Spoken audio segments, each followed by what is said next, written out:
Hari ini konferensi tingkat tinggi ke-42 ASEAN resmi dibuka dan kita akan bergabung dengan reporter Polri TV, Leili Yunianti, yang akan melaporkan langsung kegiatan KTT ASEAN langsung dari Labuan Bajo, Nusa Tenggara Timur. Leili, silakan dengan laporan Anda.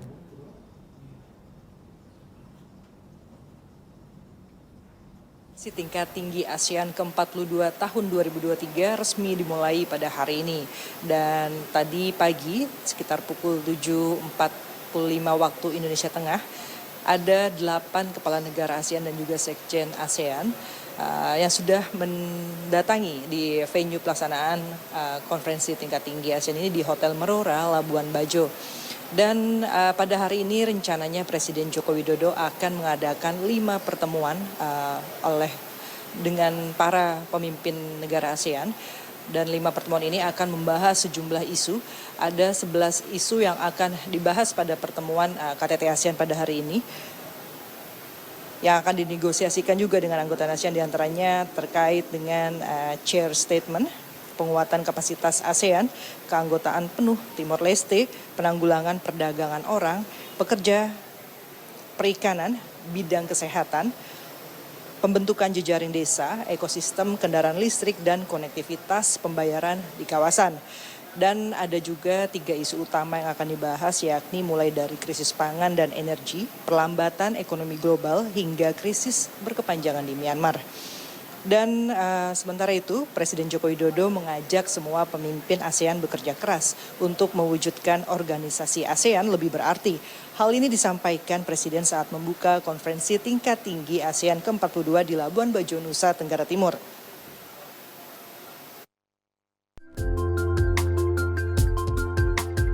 Presiden Joko Widodo menyambut satu persatu para kepala negara ASEAN. Para pemimpin ASEAN kemudian berfoto bersama dengan latar belakang perahu pinisi. Setelah itu Presiden Joko Widodo secara resmi membuka konferensi tingkat tinggi ke-42 ASEAN.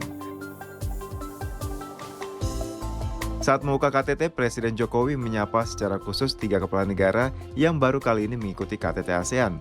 Mereka adalah Perdana Menteri Malaysia Anwar Ibrahim, Perdana Menteri Laos Sonexay Sifandone, dan Perdana Menteri Timor Leste Taur Matan Ruak. Dalam kesempatan ini, Presiden juga mengajak semua pemimpin ASEAN untuk bekerja keras mewujudkan organisasi ASEAN lebih berarti. Selamat datang di KTT ke-42 ASEAN di Labuan Bajo, Indonesia. Saya ingin menyambut Yang Mulia Datuk Seri Anwar Ibrahim, Perdana Menteri Malaysia, dan Yang Mulia Sonexay Sifandone, Perdana Menteri Laos, dan juga Yang Mulia Taur Matan Ruak, Perdana Menteri Timor Leste. Selamat bergabung di keluarga ASEAN. Para pemimpin ASEAN yang saya hormati, saat ini ekonomi global belum sepenuhnya pulih. Rivalitas semakin tajam. Dinamika dunia semakin tidak terprediksi. Dan yang menjadi pertanyaan, apakah ASEAN hanya akan menjadi penonton? Apakah ASEAN hanya akan diam? Serta apakah ASEAN mampu menjadi motor perdamaian dan pertumbuhan? Saya yakin kita semuanya percaya ASEAN bisa, asalkan satu kuncinya, persatuan. Dengan persatuan, ASEAN akan mampu menjadi pemain sentral dalam membawa perdamaian dan pertumbuhan. Kita punya aset kuat sebagai epicentrum of growth, ekonomi yang tumbuh jauh di atas rata dunia, bonus demografi, dan kestabilan kawasan yang terjaga. Sehingga ke depan ASEAN harus semakin memperkuat integrasi ekonominya, mempererat kerjasama inklusif, termasuk implementasi RCEP, dan memperkokoh arsitektur kesehatan, pangan, energi, dan stabilitas keuangan. Mari bekerja keras menjadikan ASEAN Matters epicentrum of growth. Dan dengan ini saya nyatakan KTT ke-42 ASEAN dibuka.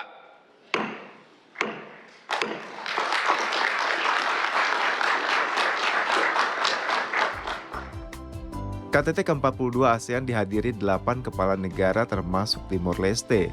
Perdana Menteri Thailand dan Myanmar tidak hadir di KTT ASEAN 2023 yang digelar di Labuan Bajo, Nusa Tenggara Timur. Ya, tidak hanya Presiden Joko Widodo yang menyambut kedatangan para kepala negara, namun juga siswa dan siswi di Labuan Bajo ini menyambut meriah kedatangan para kepala negara dengan melambaikan bendera. Mereka bersorak gembira.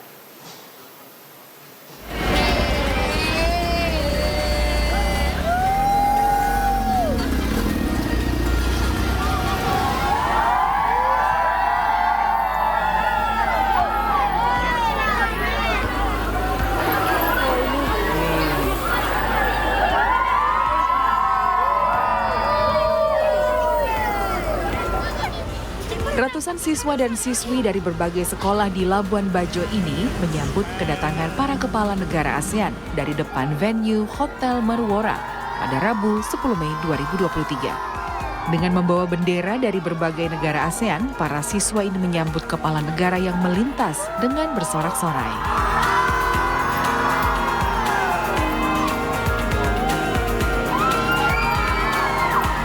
Rasa bangga dan senang menyelimuti perasaan para siswa yang menyambut meriah kedatangan para kepala negara ASEAN pada pelaksanaan KTT ASEAN ke-42 di Labuan Bajo.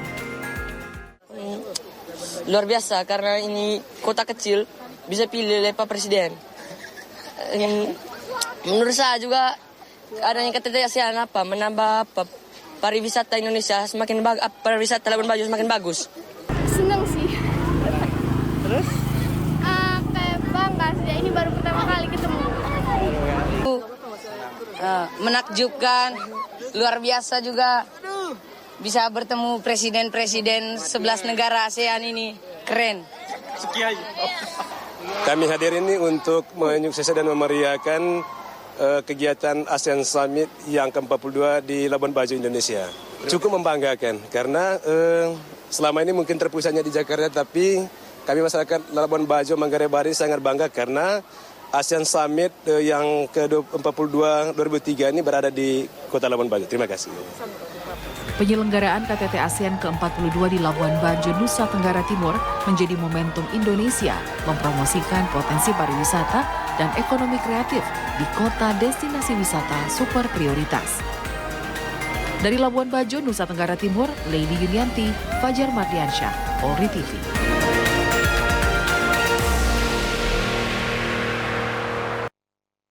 Ya, dalam menyambut pelaksanaan KTT ASEAN ke-42 ini, warga Kelurahan Labuan Bajo membersihkan lingkungan dari sampah. Kegiatan ini digagas masyarakat yang bersinergi dengan Babin Kamtibmas. Warga Kelurahan Labuan Bajo, RT 02 Dusun 2, membersihkan lingkungan dari sampah di area tempat pelelangan ikan Kampung Ujung pada Rabu 10 Mei 2023. Kegiatan membersihkan lingkungan ini digagas oleh warga bersinergi dengan Babin Kamtibmas. Ini dilakukan dalam rangka menjaga kebersihan, keamanan, sekaligus kenyamanan selama pelaksanaan KTT ASEAN ke-42 di Labuan Bajo. Kegiatan rutin dari kami Kelurahan Labuan Bajo itu sudah menjadi rutinitas kami setiap Rabu dan Jumat. Kegiatan kebersihan dijalankan. Tetapi pada hari ini merupakan hari yang sangat perdana. Karena kami warga Kelurahan Labuan Bajo sangat mendukung pelaksanaan KTT ASEAN yang ke-42.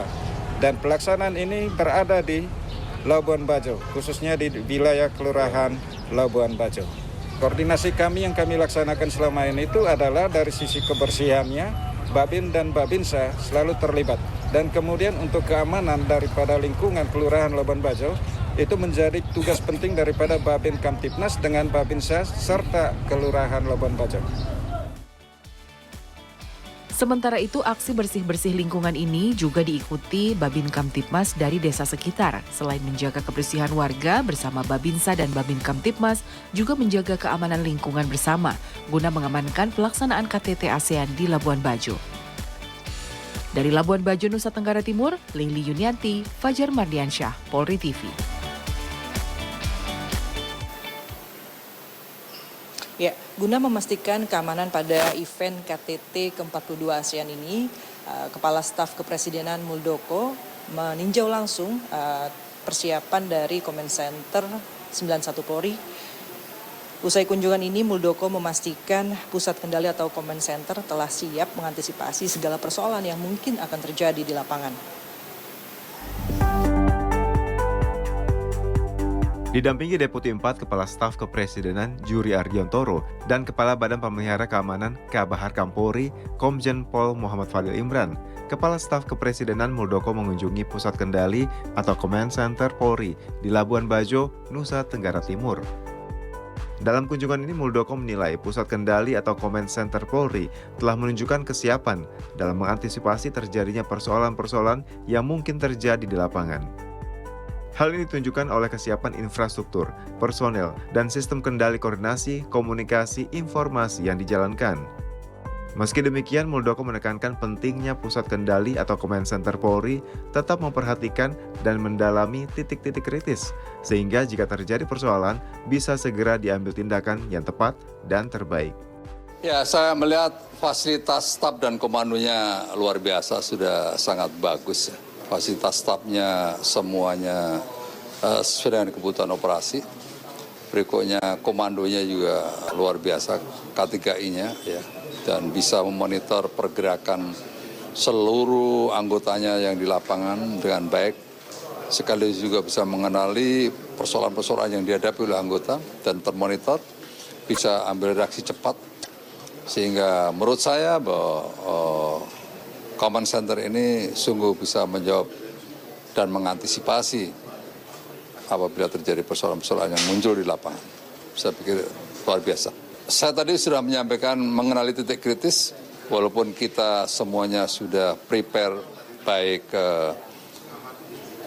manusianya, SOP-nya, berikutnya seluruh sarana prasarana dan perlengkapannya, tetapi titik-titik kritis itu harus lebih didalami lagi karena itu bisa muncul tiba-tiba. Dan kalau itu muncul tiba-tiba, kita sudah tahu bagaimana mengantisipasi untuk menentukan cara bertindak yang tercepat dan terbaik. Sehingga kalau ini dikenali lebih awal, maka tidak ada persoalan yang berlarut. Semuanya bisa diselesaikan dengan cepat. Ya. Muldoko juga meminta Polri bersinergi dengan TNI dan semua elemen untuk menyukseskan gelaran KTT ke-42 ASEAN di Labuan Bajo, termasuk melakukan pengamanan berbagai lokasi krusial seperti PLN dan Telkom. Tim Divisi Humas Polri melaporkan untuk Polri TV. Ya, pada tema KTT ke-42 ASEAN tahun 2023 ini adalah mengangkat Asian Matters Epicentrum of Growth. Terdapat 3 pilar utama dengan hadirnya tema tersebut, yakni dalam pilar ini Indonesia ingin menjadikan ASEAN tetap relevan, mampu menghadapi tantangan di masa depan, menjadi motor stabilitas dan perdamaian kawasan. Serta pilar kedua yakni Epicentrum of Growth, yang mana Indonesia ingin memperkuat kerjasama yang konkret dan membumikan berbagai kerjasama sehingga dapat dimanfaatkan sehingga dapat dirasakan manfaatnya oleh rakyat. Dan yang ketiga yakni Indonesia ingin melihat penguatan kerjasama konkret dengan prinsip inklusivitas dan kerjasama ekonomi serta ekonomi pembangunan. Dan terkait dengan update pelaksanaan KTT ASEAN di Labuan Bajo akan kami informasikan lebih lanjut, dan kembali ke studio Lydia. Terima kasih Leili Yunianti atas laporan Anda. Selamat kembali bertugas.